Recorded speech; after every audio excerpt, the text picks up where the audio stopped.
Maxwell Stone stood frozen, staring at the $4.6 billion merger contract in his Manhattan office. Then, his phone buzzed on, unknown number from Alabama. A small voice whispered, "Mr. Stone, I'm Eliza. Me and my baby brother William, we need help?" Maxwell collapsed into his chair. Those names, they were impossible. Before we dive into this emotional roller coaster, where are you watching from today? Hit that like button and subscribe if you've ever had a moment where your past crashed into your present like a tidal wave. Because today, two children are about to turn a billionaire's entire world upside down. Maxwell's hands trembled as he braced himself against his mahogany desk. Outside, the New York skyline blurred through the glass. At just 34, he was one of the youngest billionaires in America, the founder of Stonecore Technologies, worth nearly $12 billion. His assistant, Jordan, burst into the office. "Double quote, sir. Are you okay? Should I call someone?" Maxwell shook his head. "Get the jet ready. We're going to Alabama." Jordan blinked, but the Tokyo merger, cancel everything for the next 3 days. He didn't wait for her response. The memories he'd buried for 15 years came rushing back. Oakwood, Alabama, a town still split by railroad tracks and quiet racism. Maxwell had grown up there in wealth, sheltered in the Grand Stone estate. But that changed in high school, when he met Anna Williams. Brilliant, beautiful, unforgettable, he remembered. The last time he saw Oakwood, the day after graduation, Ayanna's brother was beaten by police after trespassing near the lake where he and Ayanna used to meet. Maxwell had used his father's connections to erase the charges, but his own father had shipped him off to MIT the next day. Ayanna never returned his calls. He hadn't seen or heard from her since until now. The jet touched down outside Oakwood under a stormy sky.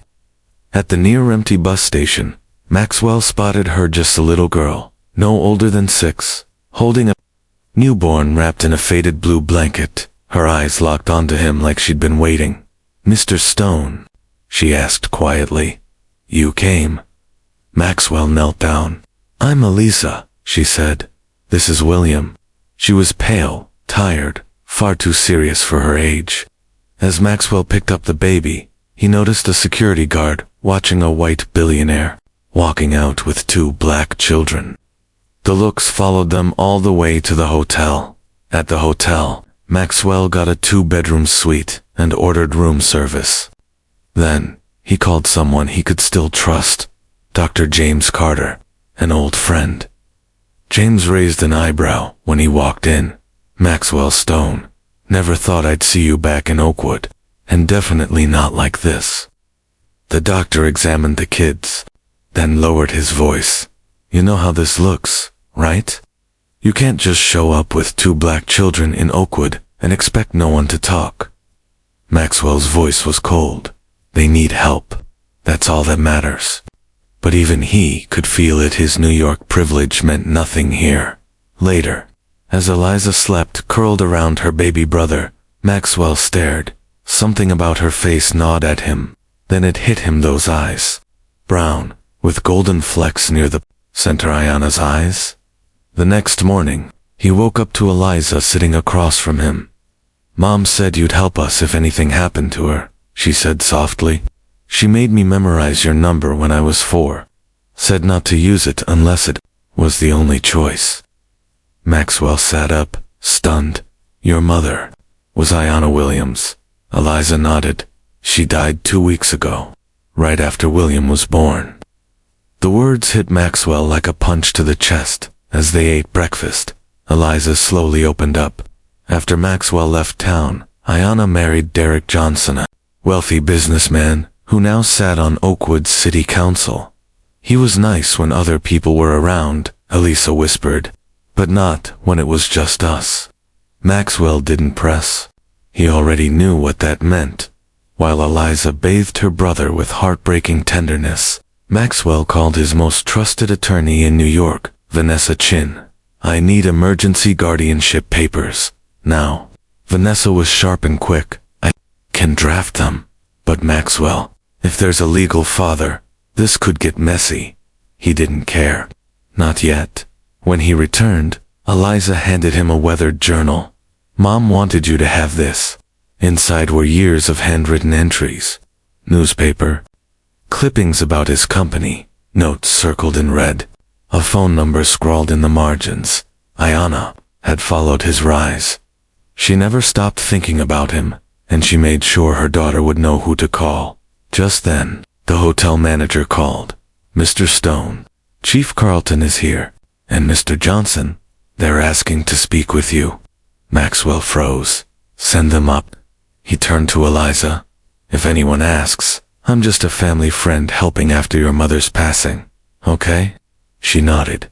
When the door opened, Chief Carlton stepped in, older, but still holding the same cold stare he had when Maxwell was 18. And behind him, Derek Johnson. Then suddenly, the past wasn't just memory, it was here, and it wanted answers. Beside Chief Carlton stood a sharply dressed black man whose polished appearance couldn't hide the cold calculation behind his eyes. Mr. Stone, Carlton began, his tone clipped.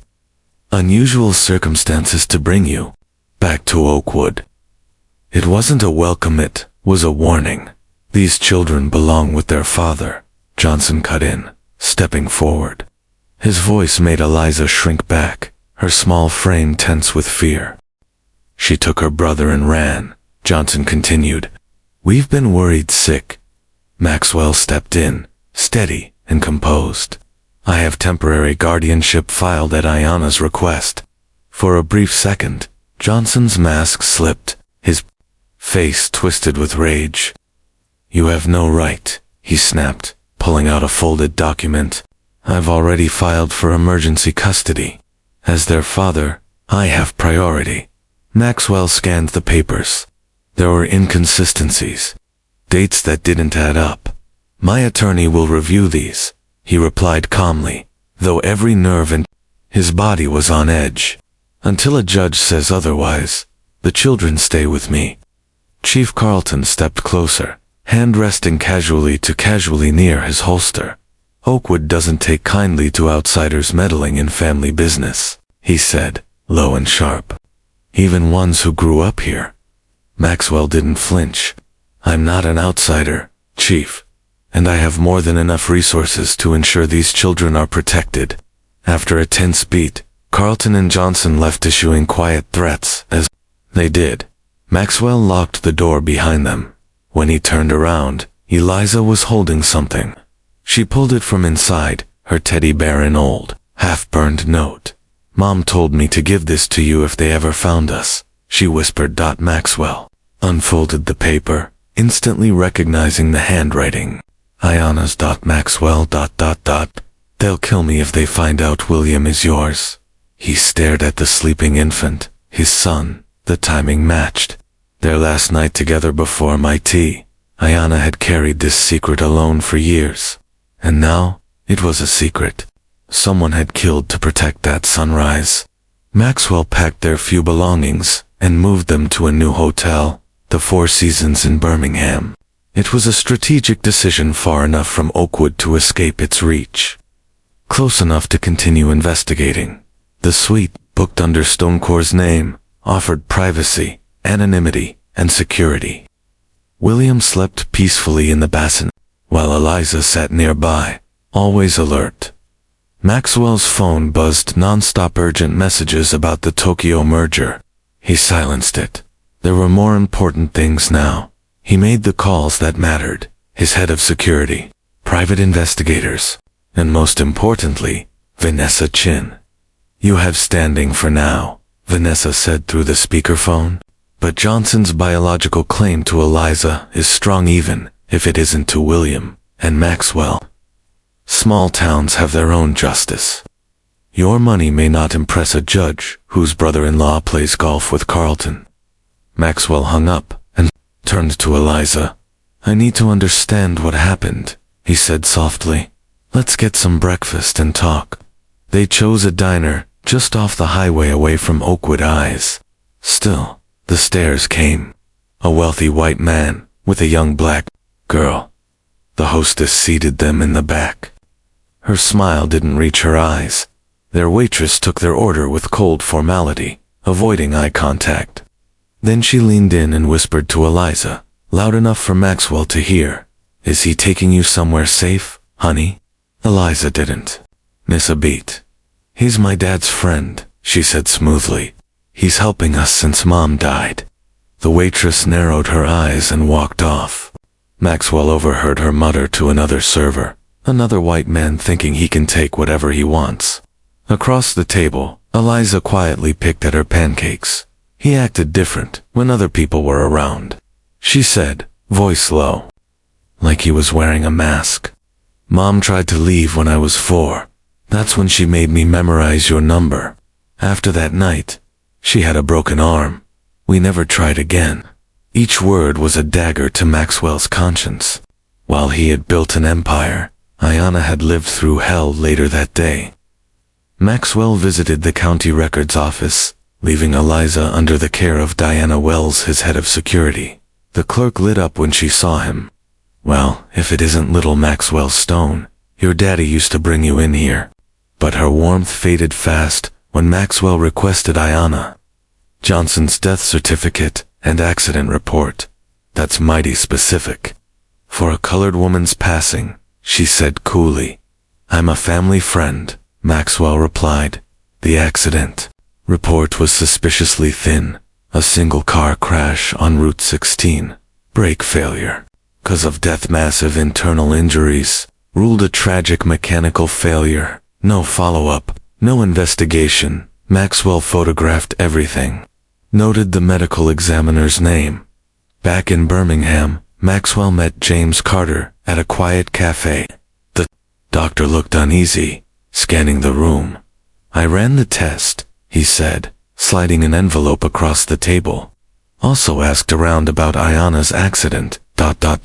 off the record." Inside the envelope, a 99.9% match. William was his son. "There's talk," James added quietly. "Ayanna was asking questions about Johnson's development deals. He's buying up property in the Black District through shell companies, kicking people out using code violations.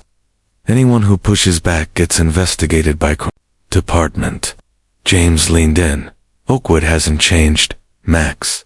It just got smarter at hiding the segregation." Just then, a tall black woman approached. James tensed, then relaxed. "I'm Leona Washington," she said. "Ayanna and I worked at the community center. Johnson shut it down, claimed it needed renovations. They never happened."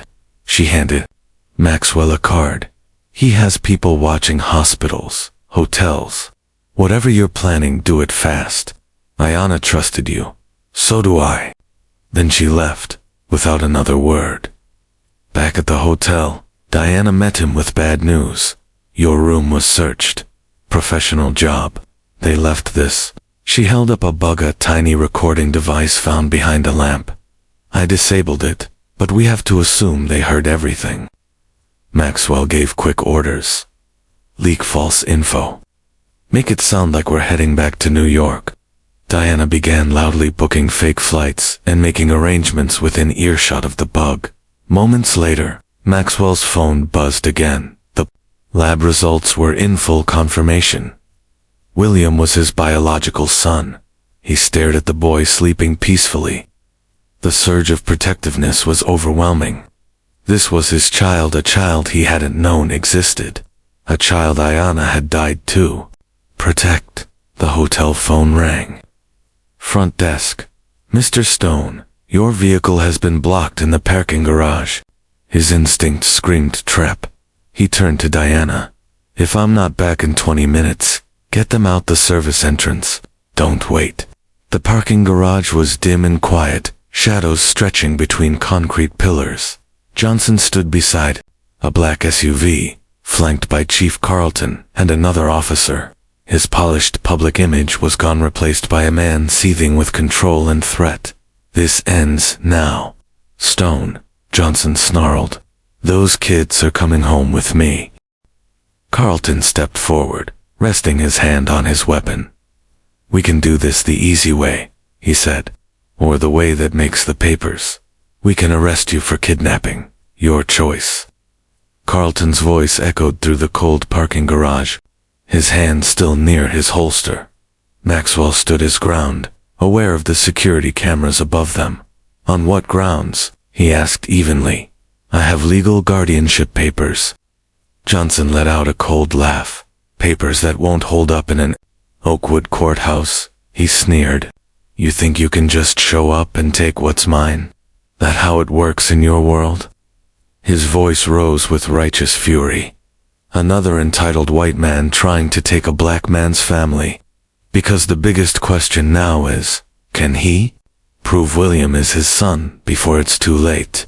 And what did Ayanna uncover that was dangerous enough to die for? Maxwell's mind raced. His exit was blocked.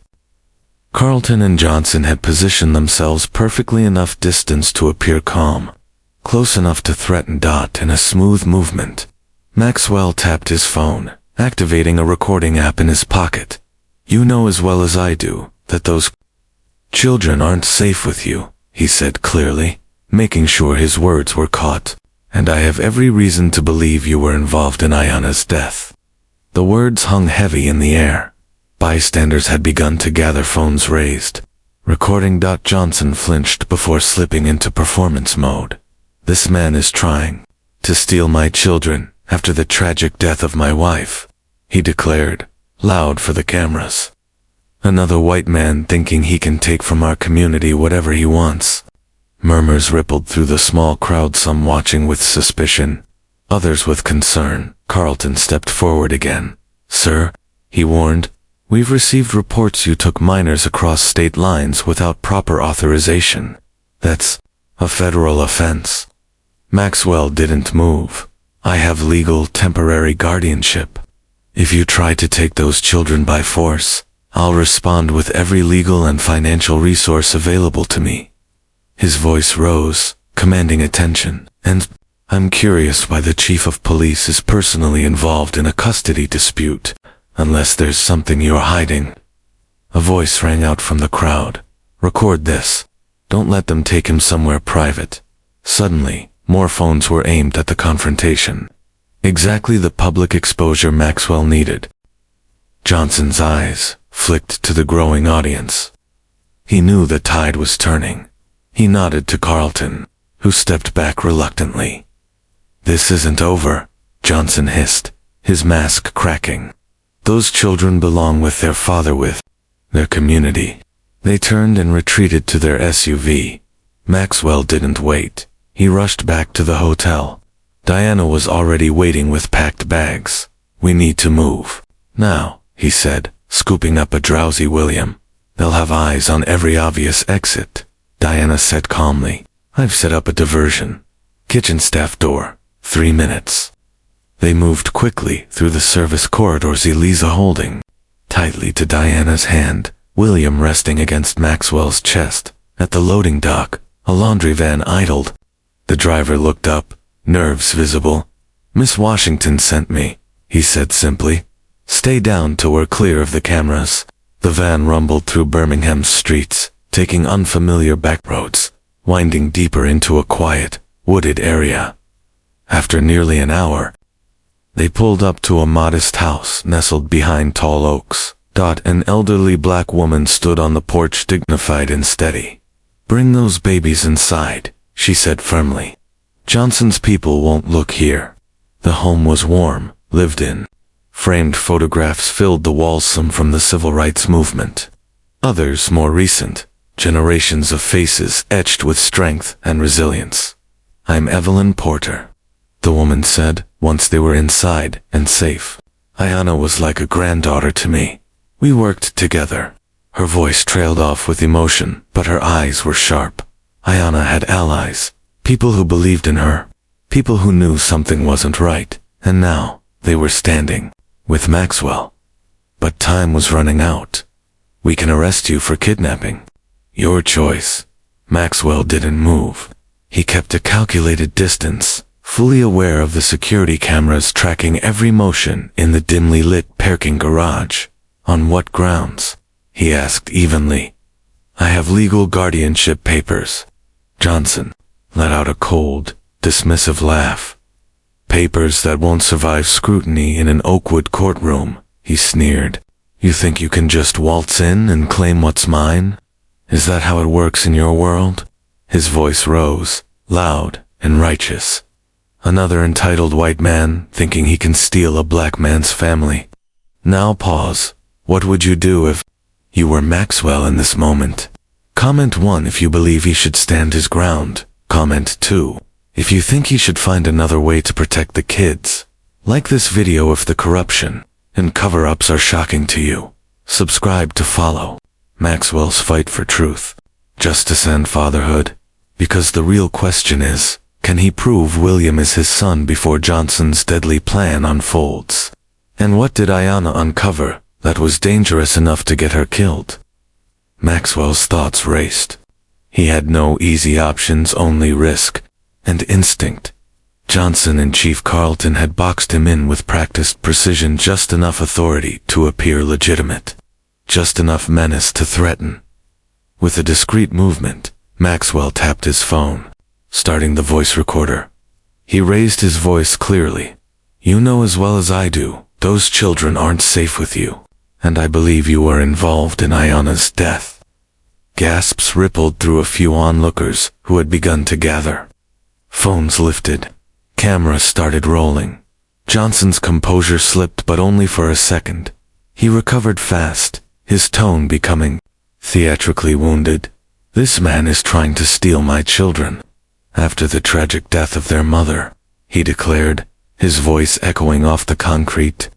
Another case of white privilege trying to take what belongs to our community. Whispers and side eyes spread among the small crowd. Some skeptical, others sympathetic. Carlton stepped forward, one hand hovering near his weapon. Sir, we've received reports you crossed state lines with minors without proper authorization. That's a federal offense. Maxwell didn't flinch. I have legal guardianship. Any attempt to take them by force will be met with everything I've got, legally, financially, and publicly. Then he raised his voice just enough to pierce the crowd. And I want to know why the chief of police is inserting himself in a custody matter, unless there's something you're not telling us. A woman near the back shouted, record this. Don't let them take him somewhere private. The moment shifted. Dozens of phones were now capturing every angle, exactly the pressure Maxwell needed. Johnson saw it too, his jaw clenched. He exchanged a look with Carlton, who stepped back reluctantly. This isn't over, Johnson said darkly. The charm had vanished. Those children belong with their father, with their community. They turned and left, the crowd partying in silence. Maxwell wasted no time. He returned to the hotel, his adrenaline surging. Diana was already waiting, bags packed. We need to leave now, he said, cradling a sleepy William. They'll be watching all the obvious exits. Diana replied calmly, I've got a plan. Diversion through the kitchen service entrance. 3 minutes. They moved quickly, Maxwell clutching William tightly, Eliza holding Diana's hand. Through the service corridors, past staff who politely looked away, they reached the loading dock. A laundry van waited, engine running. The driver glanced nervously at his watch. Miss Washington sent me, he said. Stay low until we're past the cameras. The van weaved through Birmingham's back streets, winding toward narrower, quieter roads. After nearly an hour, they pulled up to a modest house, nestled behind towering oaks. An elderly black woman stood waiting on the porch, dignified and direct. Bring those babies inside, she said firmly. Johnson's people won't come looking here. Safe haven inside. The house was warm, worn, and filled with history. Dozens of photographs lined the walls, black and white images of civil rights marches, youth protests, and quiet family moments across decades. I'm Evelyn Porter, the woman said once they were settled in her cozy living room. Ayanna was like a granddaughter to me. She's been working with me in the Oakwood underground since her college days. Maxwell looked confused. Evelyn smiled gently. The underground didn't end with the railroad, young man. Every generation finds new ways to fight. She gestured to a bookshelf stuffed with documents. We help victims of abuse escape. We document illegal evictions. Police misconduct anything the system tries to bury. She looked directly at Maxwell. Ayanna told me about you years ago. She said you were different, that you saw the world not just as it was but as it should be, not just built for people like you. The weight of her words settled heavily on Maxwell. Ayanna had believed in him, even when he didn't know it. While Diana checked the perimeter, Evelyn prepared a simple meal. Elisa, now more relaxed than Maxwell had seen her since they met, began helping set the table. Mom used to bring me here for Sunday dinners, she said, a soft smile tugging at her lips. Mr. Johnson never knew. It was our secret. During dinner, Ms. Evelyn finally shared what she knew. About 8 months ago, Ayanna had uncovered something big, something dangerous. Johnson's development company wasn't just buying up property. They were working with city officials to deliberately target specific neighborhoods, flagging them for code violations, criminal enforcement, even water shutoffs. Maxwell's eyes narrowed as the realization struck. Manufactured blight, he said aloud. Drive the value down, then buy it cheap. Ms. Evelyn nodded gravely. Classic gentrification, but with a knife in the back. Johnson had positioned himself as a symbol of black economic progress, but in truth, he was working behind the scenes with white officials displacing his own people, and anyone who raised a red flag, silenced, punished, or worse. Ms. Evelyn handed Maxwell a weathered folder. Ayanna was collecting proof, she said. Tax documents, records of enforcement patterns, money transfers to offshore accounts. Maxwell flipped through the pages, recognizing the sophistication of the operation immediately. His tech brain kicked in. Then the horror hit him. Stonecore's about to acquire their data company, he muttered. Diana looked up. Daytank, she asked, stunned. They make predictive policing software. Maxwell's stomach dropped. Stonecore company was about to equip the very system that Ayanna died trying to stop. And worse, the company they were acquiring was owned by Johnson's brother. His phone buzzed. A message from his mergers team. Final signatures needed for Daytank deal. Urgent. Maxwell quickly typed a delay, buying time. As the night deepened, Eliza finally dozed off beside her baby brother, curled up on a spare bed in the back.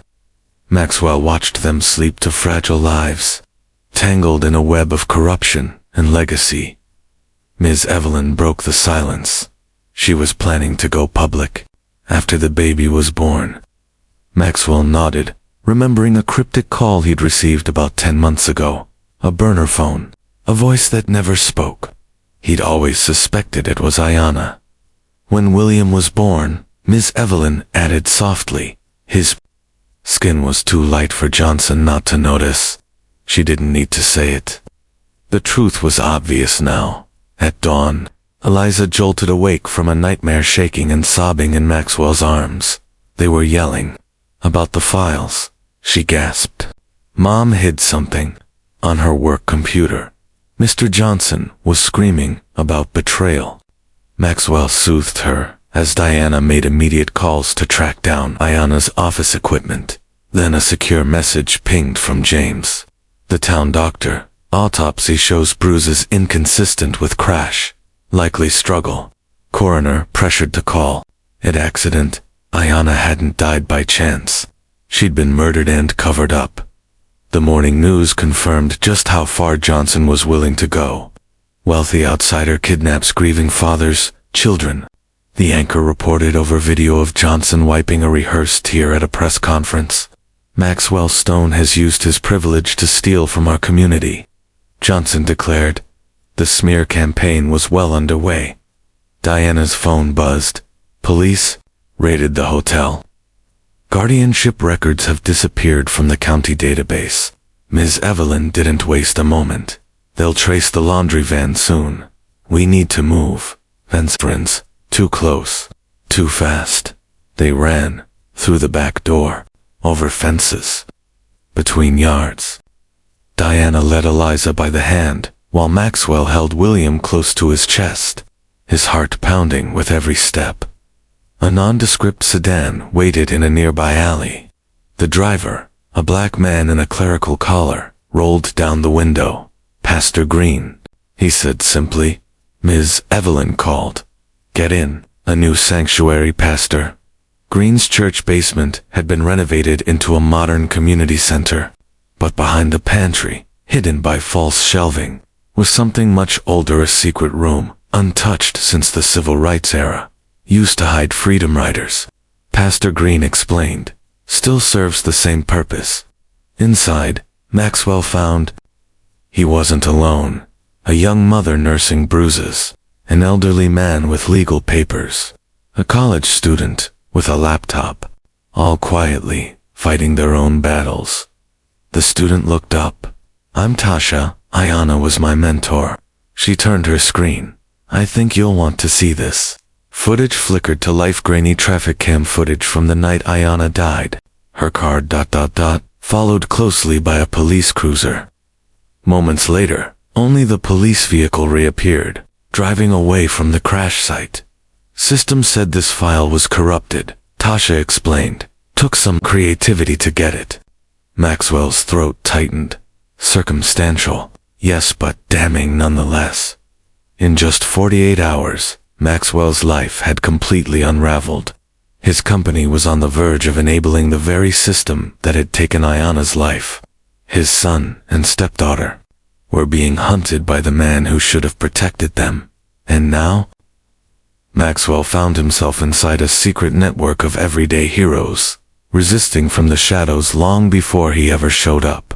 He looked down at William, sleeping peacefully in a drawered paisonette.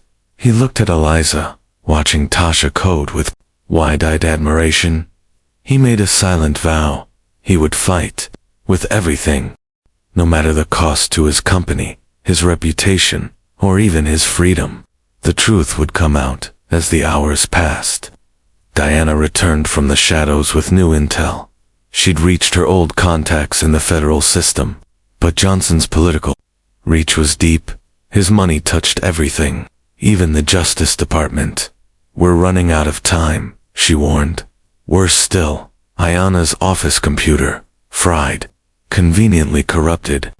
Johnson's own tech team had managed the so-called recovery.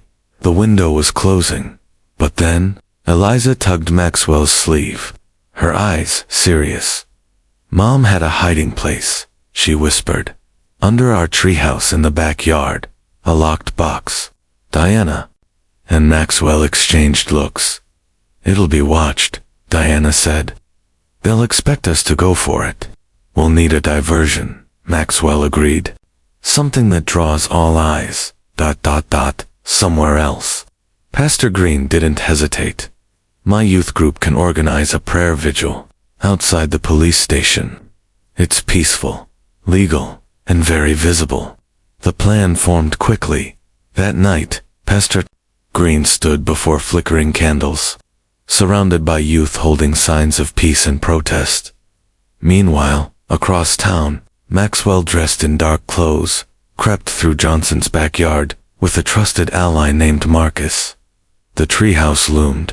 Above them, silhouetted by moonlight, Maxwell kept watch, breath tight in his chest, as Marcus knelt and began to dig beneath the ancient oak, ... beneath the treehouse. Marcus finally unearthed a weatherproof container secured with a combination lock. 4258. Elisa had told them. Mommy's birthday. Back at the church. They opened it and found a treasure trove. Dashcam footage saved 2 USB drives. Financial records tracing funds from Johnson's companies to public officials. Written testimonies from displaced families. But the most damning evidence. Secret recordings, conversations between Johnson and Chief Carlton. "We need 3 more blocks cleared before the federal grant deadline." Johnson's voice crackled. "Ramp up enforcement. I want those properties cleared by summer." Maxwell's stomach turned. The files exposed more than corruption. They revealed a targeted campaign of violence, especially toward interracial couples, harassment, selective enforcement. In some cases, staged accidents eerily similar to Ayanna's. One recording left Maxwell cold. Johnson's voice again, this time speaking to his brother. The DNA test confirms it. That baby's not mine. She thought she could trick me with a white man's child. She'll pay for that. They both will. Johnson had known about William's paternity all along, and Ayanna had paid the price. As the sun rose, Maxwell knew. The evidence in their hands was enough to expose everything. But if released too soon, Johnson's powerful media allies could twist the narrative, bury the truth before it ever saw daylight. Already, national news had picked up Johnson's version of events. Wealthy tech mogul kidnaps black children from grieving father. Maxwell Stone, accused of exploiting black communities for profit. Distorted stories, carefully selected anonymous sources. Even Stonecore's past philanthropic projects were being reframed to fit Johnson's racial narrative. Then came an urgent message from Vanessa Chin. Emergency board meeting called. Vote of no confidence on the agenda. Return to New York immediately. Even Maxwell's corporate world was starting to cave. You can still fight, Diana said gently. From New York. You'll have more reach, more control. But Maxwell looked at his son, asleep in his arms, and at Eliza, curled up in a corner cot. I'm not leaving them, he said, quietly but firmly. Ayanna trusted me. I won't fail her again. His phone buzzed again. A message. A photo of Ayanna's grave. Fresh flowers. A typed warning. You're next. Diana sprang into action, tracing the source. Maxwell felt the walls closing in. The church was no longer safe. Their network was shrinking fast, pressured by Johnson's allies and tactics. Pastor Green brought more bad news. They arrested one of our volunteers this morning, misdemeanor charge, but they're holding him. The heat was rising. They had to move. Police surrounded the church within the hour. From a back window, Maxwell saw Pastor Green being led away in handcuffs as officers marched into the sanctuary with warrants in hand. The cost of helping them was growing for everyone. James Carter, the town doctor, offered them refuge next. His clinic held a secret, a decades-old room once used to hide civil rights activists. My father treated protesters here, he explained, when hospitals wouldn't let them in. Inside a windowless storage space, hidden behind a false panel, Maxwell held William close as Eliza sat quietly beside him. It was cramped, but safe for now. That night, James told them something that made Maxwell's blood run cold. Ayanna came to me a month before she died. She thought she was being poisoned, small doses. Nothing obvious. I ran some tests off. The record found elevated arsenic levels. And when she became pregnant, they switched to faster methods. Maxwell clenched his fists, barely able to contain his fury. Johnson hadn't just killed Ayanna, he'd slowly, deliberately tortured her. But anger wasn't enough. They needed strategy. They had the evidence, but not yet the reach to bring down a man like Johnson. Facts weren't enough. They needed a narrative. One powerful enough to cut through the noise, the lies, the racial manipulation, as William fussed. In the dim light, Maxwell rocked him gently with one arm, while reviewing documents with the other. His movements were calm. Practiced fatherhood had changed him in days. Ayanna had risked everything to expose the truth. Now, Maxwell would risk everything he had: his company, his reputation, his fortune, to finish what she started. The next morning, the hidden room buzzed with activity. Maxwell finalized secure communications with a growing web of allies: his corporate legal team, civil rights attorneys, cybersecurity experts, federal whistleblowers. Diana returned with an update. Johnson's got 3 judges in his pocket, and the chief of police. But there's a federal prosecutor in Birmingham, clean, independent, might listen. Maxwell nodded, balancing William on his shoulder. He didn't speak, but his eyes said everything. This fight wasn't over. It was just beginning. William's tiny forehead was hot to the touch. He needs a doctor, Maxwell said, anxiety surging. Parental instinct overrode caution. James had already left for his hospital shift, keeping up appearances to avoid suspicion. Until he returned, they were on their own. Eliza sat close by, her eyes locked on her baby brother. Mom used to use cool cloths when I had a fever, she said quietly. Maxwell followed her lead, soaking a clean cloth with bottled water and placing it gently on William's forehead. It helped briefly, but by midday, William's breathing had grown ragged, each rise and fall of his chest a struggle. We need antibiotics, Maxwell said, fear sharpening his tone. Real medical supplies. This can't wait. The risk of exposure no longer mattered. William's life did. Diana devised a plan to reach a pharmacy in a nearby town outside of Johnson's immediate reach, but Maxwell insisted on going himself. He couldn't trust anyone else with his son's survival. Wearing borrowed clothes, faded jeans, worn work boots, and a baseball cap pulled low, he moved quietly through the pharmacy, collecting fever reducers, electrolyte solution, and anything that might help.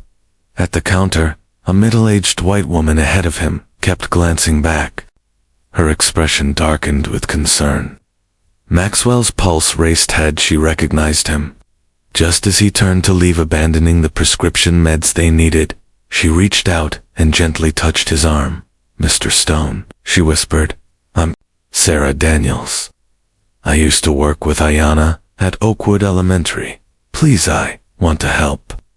She glanced nervously toward the pharmacist. "My car's outside, blue Honda. 2 minutes." Maxwell hesitated. Trap, ally. He weighed the risk. Then he paid, gathered the supplies, and headed to the Honda. Sarah opened the passenger door with urgency. "Get in, quick. Carlton's deputies are tracking anyone buying infant medication within 30 miles. As they drove, Sarah explained her connection to Ayanna. "We taught in neighboring classrooms for 5 years. I heard the arguments, saw the bruises, tried to help her document it. But she was scared, afraid of losing Eliza." She'd also heard Ayanna speak of Maxwell always as the road not taken. Sarah provided critical new insight into Oakwood's dark reality. Despite the outward appearance of integration, black students were disciplined 4 times as often as white students. "Johnson chairs the school board," she said bitterly, "and any teacher who questions the system finds themselves unemployed." Back at the clinic, William stabilized with medication. Sarah offered her home as an alternate safe house and joined the growing resistance, contributing insider knowledge about Oakwood's corrupt education system. Maxwell's tech skills became essential. He built a secure platform for anonymous submissions, testimonies from other victims, encrypted and protected. The picture they painted was staggering. "This goes back decades," Tasha reported, digging through property records. "Johnson's family's been doing this since the 70s. Same methods, just digitized." Maxwell's legal team in New York uncovered more damning evidence. Financial ties between the sheriff's department, biased judges, and the very banks that had helped Johnson acquire stolen land. The web extended all the way to federal housing officials. While piecing together the case, Maxwell recalled a moment from his own past, his junior year in Oakwood. A traffic stop had turned violent when officers found Ayanna's textbook in his car. They beat him. Ayanna had patched him up afterward. "This is why we can't be seen together," she'd told him. "They'll destroy me, and next time, they'll kill you." William's fever returned with a vengeance that night. "He needs a hospital," James said grimly after examining him. "This is beyond anything I can treat here." They had no choice. Diana created a diversion operation. Sarah volunteered to gather more supplies from a hospital where she had a friend in pediatrics. Then came a message from Tasha. Found something. Ayana's classroom backup drive. You need to see this now. Sarah returned with supplies and a hidden thumb drive. She kept this in her desk. I remembered it when I heard they were clearing out her room. The drive contained secret video footage Ayana had recorded in her home office. Johnson confronting her, threatening her just days before her death. You think I don't know that baby isn't mine? He'll never bear my name and neither will you. Not much longer. It was undeniable evidence, but releasing it too early could jeopardize the case. Then, another crisis struck. Maxwell's corporate rivals had launched a hostile takeover of Stonecore using the public scandal as leverage. The board was voting tomorrow. Without his presence, the company would fall. As Maxwell considered traveling back, Diana's phone buzzed, motion sensors triggered, multiple vehicles, approaching fast. There was no time. James gathered what he could. Maxwell secured the files. Diana prepped the escape route. As they moved through a hidden maintenance tunnel, armed men closed in.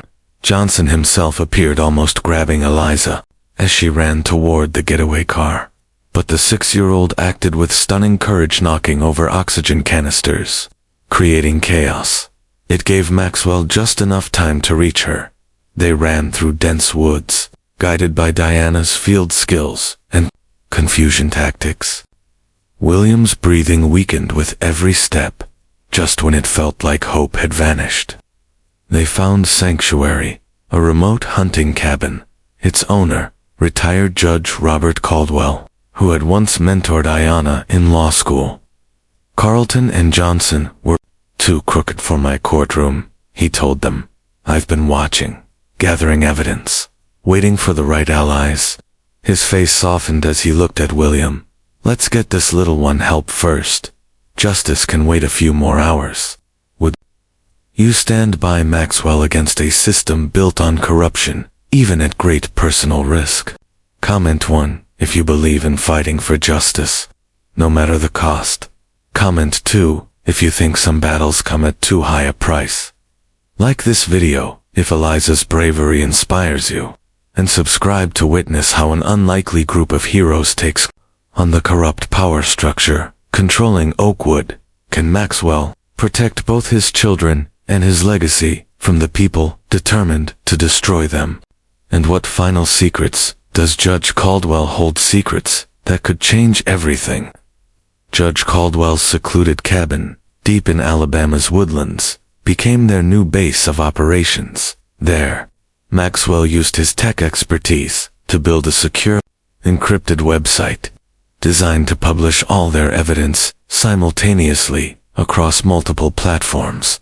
Thanks to the judge's satellite internet, a remnant of his remote legal work, they could operate without risking traceable footprints. Under James's medical care, William's condition had stabilized. An improvised nursery was set up in the cabin's spare bedroom, stocked with supplies obtained through Caldwell's trusted contacts. Eliza remained glued to her brother's side, a look of determined responsibility on her face no sick should wear. Once we go public, Diana warned, Johnson will use every tool he has left. We need federal backup first. She was right. News spread quickly that a wealthy white tech executive was fighting for custody of 2 black children. Civil rights groups took notice. Some activists questioned Maxwell's motives. Was this another savior complex? Others saw the chance to expose long-standing injustice. Johnson pushed back hard. Sheriff Carlton ramped up patrols and set up roadblocks, citing a threat from outside agitators. Racial tensions Johnson had quietly nurtured for years now approached a boiling point, with Maxwell cast as the spark. Meanwhile, in New York, things worsened. Maxwell's remote appearance at the emergency board meeting failed to calm the waters. The board voted 20 minutes ago, his CFO informed him. You've been removed as CEO, effective immediately. It wasn't about ego. Maxwell had built Stonecore from scratch, employing thousands. Now it was being ripped apart by opportunists who cared only for patents and market share. Still, he stayed focused. Using burner phones and encrypted comms, Maxwell coordinated with legal experts, community organizers, and journalists. Only he and Judge Caldwell knew the full scope of the final plan.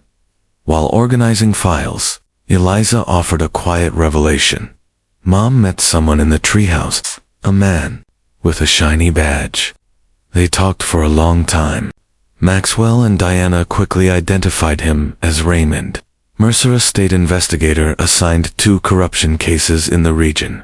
Mercer had disappeared shortly after meeting Ayanna. His car was later found abandoned near the Georgia line.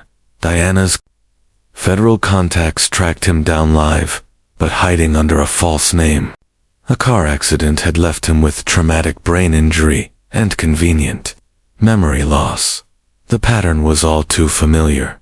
Meanwhile, Johnson intensified the pressure. Families who had supported Maxwell were suddenly harassed by police. Code enforcement cited violations. Pastor Green's congregation was targeted. Sarah Daniels, the teacher who helped, was placed on leave over alleged credential issues. The strategy was clear: isolate Maxwell, remove allies, and squeeze him into surrender. Then came a message delivered discreetly through Judge Caldwell's former clerk. Now inside Johnson's office. "Johnson's offering a deal," the judge relayed. "You leave with William. Surrender Eliza. He drops the charges." Maxwell's answer was immediate. No, it was never about the children. Johnson feared what Eliza knew and what Ayanna had documented. The clock was now ticking. Caldwell arranged a meeting with federal authorities outside the county, out of Carlton's reach. To get there, they had to avoid checkpoints. The judge insisted on driving, navigating obscure back roads he knew intimately. They were just 20 minutes away when the ambush hit. Police cruisers emerged from hidden turns. Civilian cars boxed them in. "Get down," Caldwell shouted as gunfire shattered the silence. A bullet struck the judge's shoulder, but he pressed forward. His military training kicked in, allowing them to break free and reach a public gas station where phone-wielding witnesses finally forced the pursuers to stand down. Judge Caldwell was rushed to the hospital. Maxwell, Diana, and the children were taken into custody. Local news, fed by Johnson's spin machine, painted Maxwell as the aggressor, who had violently resisted efforts to return kidnapped children. It looked like the end. Then the internet struck back. Bystander footage showed everything: the first shots fired by deputies, the judge shielding the children, Maxwell not resisting but protecting. Public opinion began to turn. Maxwell's remote team hacked into the sheriff's department's communications. They uncovered recorded instructions from Carlton himself. Delete the dashcam footage. Standard malfunction, if anyone asks. That leak, anonymously sent to the media, exploded across networks.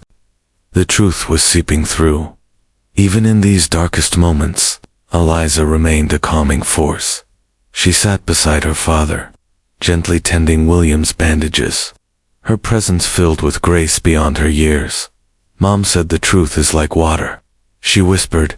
"It always finds a way out, no matter how many rocks try to block it." Maxwell's heart swelled. Ayanna's strength lived on in her daughter. Then reinforcements arrived. Jordan, Maxwell's loyal former assistant, burst through the holding room doors, flanked by private security contractors and top-tier media producers. "You didn't respond to my messages for a week," she said briskly, "so I brought backup. So I tracked your phone, called in every favor I had, and brought reinforcements." Jordan's dramatic arrival coincided with a crucial intervention. The district attorney from a neighboring county questioned the legality of Maxwell's detention. Faced with mounting legal pressure, intense media scrutiny, and rising public skepticism, Sheriff Carlton was forced to release them pending further investigation. They found temporary refuge in a nearby county, where the sheriff's department was under federal oversight due to previous civil rights violations. There, in a heavily secured motel, Maxwell received confirmation of what he already suspected. His removal from StoneCorp was final. The board voted unanimously. His former VP informed him, "You're out, effective immediately." One small silver lining remained. Interim leadership had paused the DataSync acquisition. For now, at least. Maxwell had prevented Johnson's surveillance empire from integrating with his company's technology. As William slept peacefully, his fever finally broken, Maxwell took in the scope of their situation. His wealth remained, but his public image had been shredded. His company was gone, and his custody of the children hung by a thread. But something deeper had changed. The moment Eliza clutched his hand, and William stirred quietly in sleep, Maxwell's priorities crystallized. This wasn't just about protecting Ayanna's children anymore. It was about confronting the system that had cost Ayanna her life and left her kids in danger.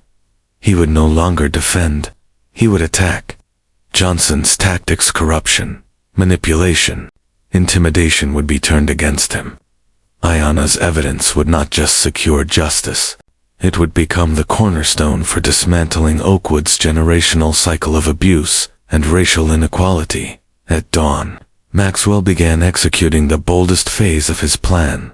"I want William and Eliza taken to New York immediately," he told Diana. "My apartment has the security protocols they'll need." She nodded, already coordinating covert transport with their most trusted allies. "And you?" she asked softly.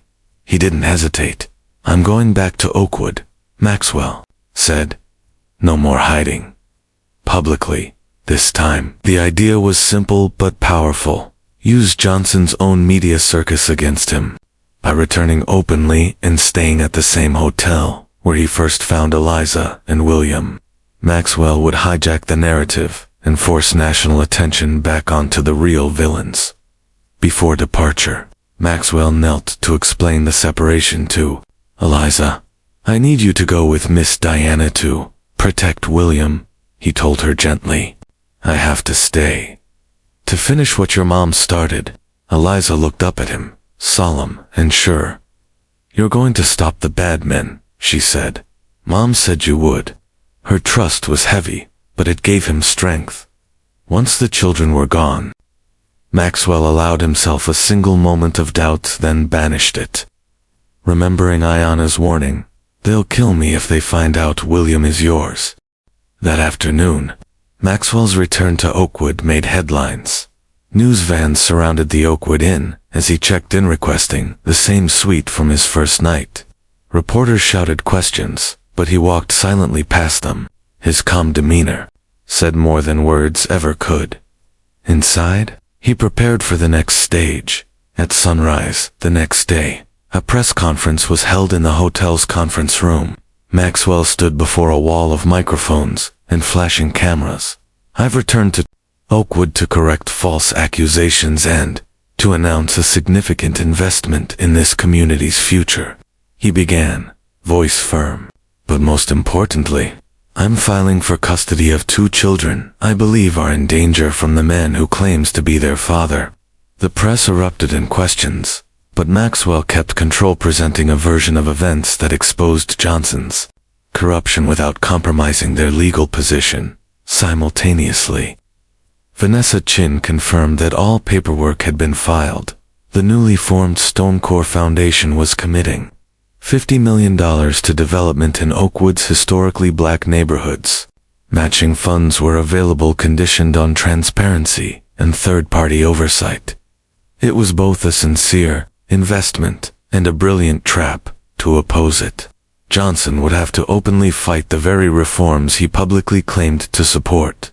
The custody petition forced a legal confrontation Johnson could no longer avoid. Hearing was scheduled in just 3 days. As media coverage exploded, pundits debated the ethical and racial dynamics. A white billionaire seeking custody of 2 black children against the objections of their stepfather. Johnson, true to form, manipulated the story in interviews. "I just want my family back," he told sympathetic reporters. Why would a billionaire suddenly want custody after my wife's death? What's his real agenda? Behind the scenes, Maxwell's legal team fought to break through that narrative. They submitted school records showing Eliza's frequent absences, statements from neighbors who heard disturbing incidents at Johnson's home, and Ayanna's medical records documenting repeated injuries. To ensure fairness, Judge Sarah Montgomery, brought in from another district, presided over the hearing. The courtroom was a media circus. Protesters on both sides filled the courthouse steps. Inside, Johnson gave a masterful performance, a grieving husband, devoted father, and respected community leader. His lawyer argued Maxwell had no biological or legal standing, just billions, and a savior complex. He has no connection to these children, Johnson's attorney said. No right to disrupt their lives. Maxwell's team countered with Eliza's recorded testimony, calmly describing her stepfather's abuse and medical records consistent with repeated domestic violence. Judge Montgomery, visibly troubled, zeroed in on the injuries. Multiple OR visits over 3 years, each time explained away. The pattern suggests trauma, inconsistent with accidents. Johnson's polished facade cracked for just a moment, under pressure from federal observers and overwhelming public attention. The judge rendered her decision. Mr. Stone is granted temporary custody, pending further investigation, she ruled. This is a provisional measure. The court is mindful of the importance of cultural heritage and community ties. It was a narrow victory, but a victory nonetheless. Outside, the courthouse was surrounded by angry protesters. Security struggled to secure Maxwell's exit. Then Johnson appeared on the courthouse steps, camera ready. Today, we saw money overrule justice, he declared. Mr. Stone used his wealth and privilege to steal my children, but this fight is far from over. Within hours, rumors exploded, dark, personal accusations about Maxwell's intentions. Social media lit up with insinuations. Local opinion turned colder. The same system Ayanna feared was now being turned against Maxwell. Both white residents and some black community members viewed him with suspicion, either as a disruptor of peace or as a predator exploiting their pain. And then a breakthrough. Tamara Johnson, Johnson's ex-wife, contacted Maxwell's team. I left Derek after 3 years of hell, she said quietly. What she revealed next would change everything. Tamara Johnson sat across from Diana in a quiet, private meeting room, her face drawn with years of buried pain. He was charming in public, she confessed, but behind closed doors, a monster. I've been watching everything unfold, and I can't stay silent anymore. Her testimony unlocked the final piece of the puzzle. Tamara revealed dashcam footage from her personal vehicle, capturing the moment Johnson's car rammed Ayanna's off the road the night she died. She had started recording out of instinct, having been harassed by Johnson herself in the past. I was behind them by chance, she explained. I recognized his car. I hit record out of habit, and then watched it happen. I've been too afraid to come forward until now. With Tamara's evidence, everything changed. A coalition of national civil rights attorneys immediately filed protective orders for all witnesses involved in the case. Meanwhile, Maxwell's legal team in New York had been quietly building a federal case uncovering fraud, tax evasion, and misuse of federal funds tied to Johnson's businesses. Crimes that couldn't be swept under the rug. The mounting pressure finally forced the U.S. Justice Department to act. They announced a formal investigation into both Derek Johnson and Sheriff Carlton. The news sent shockwaves through Oakwood's long-standing power structure. Cornered, Johnson made a desperate move. Judge Montgomery, who had ruled in Maxwell's favor, vanished en route home from the courthouse shortly after. Maxwell received a chilling message from Johnson's number. The judge for your evidence, and the children's location. 1 hour? Old Community Center. Come alone. The trap was obvious and inevitable. Maxwell had planned for this. The abandoned community center, once Ayana's dream for unity, stood as a crumbling symbol of lost hope. Now, it would become the stage for Oakwood's final reckoning. Maxwell approached with caution, alert and wired. Every word would be captured, streamed live to secure off-site servers. He wouldn't let Johnson control the truth anymore. Inside, 2 chairs sat on a dusty basketball court under flickering emergency lights. Johnson emerged from the shadows disheveled and bitter. "You really came alone," he sneered. "I underestimated your arrogance." Maxwell didn't sit.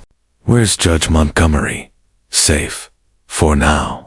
If you hand over the evidence. And the kids." His tone made it clear. He still saw them as possessions. "William isn't yours," Maxwell said evenly. "You've known that since before he was born. That's why you poisoned Ayana." Johnson's bitter laugh echoed. "You think this is about paternity?" He spat. "It's about control, about power. I built this town's future when no one else would." Ayana threatened that with her self-righteous crusade. As he ranted, his carefully crafted mask disintegrated. He spoke of exploiting racial divisions to cement his control, of silencing Ayana with subtle arsenic doses in her tea, of tampering with her car's brakes. A tragic accident that had fooled the entire town. All of it streamed live. Maxwell stood firm. "You didn't build anything real. You just replaced one kind of exploitation with another." Just then, Sheriff Carlton stepped in, hand on his gun. "Take him, Harold," Johnson demanded. "Find the kids." But Carlton didn't move to help him. "It's over, Derek," he said, voice low. "The FBI's outside. Your confession went live across the state." Johnson's face twisted in rage. He pulled a concealed weapon, lunging toward Maxwell. Carlton reacted, instantly drawing his weapon and placing himself between the 2 men. In the chaos, Maxwell instinctively protected Johnson. Not for mercy but to ensure justice, not vengeance, decided the outcome. Federal agents stormed in. Both Johnson and Carlton were arrested. Judge Montgomery was found alive, shaken, but unharmed. 3 months later, Maxwell stood on the grounds of a rebuilt community center, cradling William as Eliza gave visitors a tour of the new children's library. He had moved permanently to Oakwood, buying a home equidistant from both east and west sides of town. The Ayana Williams Foundation, backed by a $100 million endowment, was transforming the community, funding schools, housing, small businesses guided by local voices and independent oversight. The federal investigations widened, implicating corrupt judges, bank officers, and officials who had protected Johnson and Carlton for years. Despite controversy, Maxwell was granted full legal custody of Eliza and William. Some welcomed the changes he brought. Others still viewed him with suspicion, uncomfortable with a white man raising black children. Maxwell didn't pretend those concerns weren't real. He responded with humility, consulting black educators and experts to ensure the children's cultural identity stayed strong. He hired black staff, enrolled Eliza in a school with an Afrocentric curriculum, and attended Ayana's church with them. Under his care, Eliza flourished technically in math and computer science. William took his first steps inside the community center. Ayana once dreamed of progress was real, but resistance lingered. Vandalism, threats, hatred disguised as concern. But each act of hostility only deepened Maxwell's resolve. Then 6 months after Johnson's arrests, Maxwell received a package. Inside was Ayana's unfinished law school application, hidden in a storage unit under her maiden name. A handwritten essay accompanied it. "Justice," she wrote, "isn't just about punishing the guilty.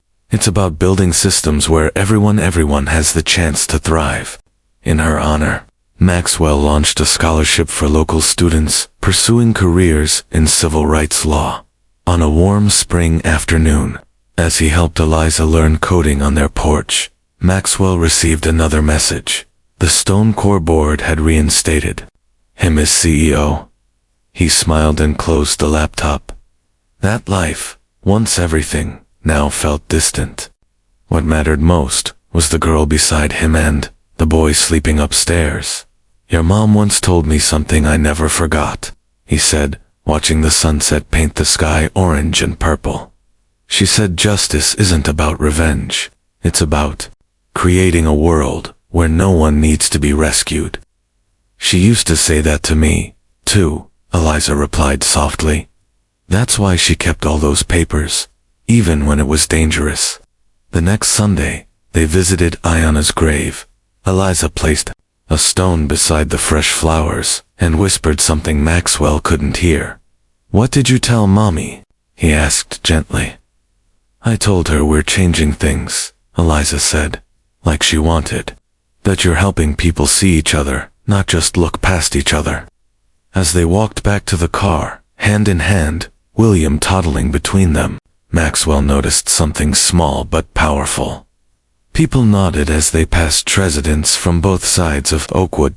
Not friendship, not yet, but recognition, and in a town once torn by silence and shadows, that recognition was a beginning. Would you have made the same choice? Maxwell did, staying in Oakwood instead of returning to power in New York. Let us know in the comments. Your thoughts matter.